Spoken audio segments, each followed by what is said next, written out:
Yeah, this is a great substitute for Pliny.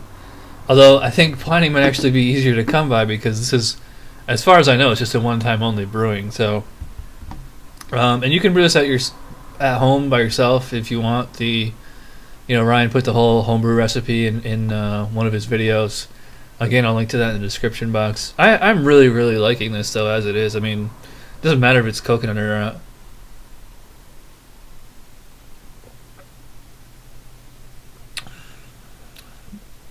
Nice bitterness on the end.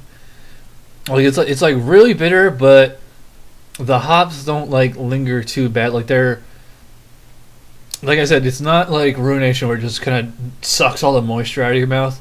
This is more, well, it's not like the 6-point resin where it's like dank, syrupy tree bark. It's just like tropical fruit bitterness, hops.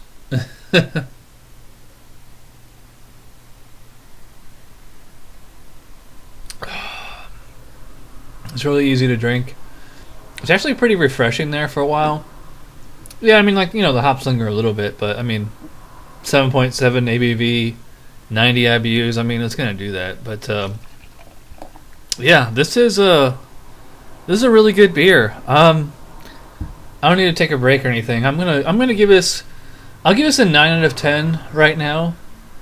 The only thing the only reason I wouldn't give it a 10 is just because there's just like an overt lack of coconut in it. I mean, if they had just called it, if it had just been like any other kind of West Coast style, San Diego style, double IPA kind of blurs the line between them. Yeah, then it would probably be a low 10, high 9. This is a solid 9 as it is right now. I definitely recommend it. It was $8.99 here in Albany, New York, but I think it retails a little, which is actually actually pretty cheap.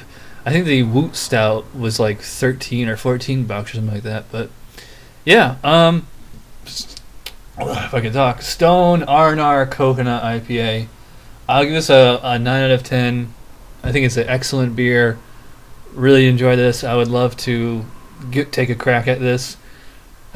But I don't brew all grains, so I wouldn't even know the extract version of how to do it. So maybe, Ryan, if you're watching this, maybe do a video on how to do an extract version of this recipe. So yeah, good job, guys. Thanks for watching. I will see you whenever. Cheers.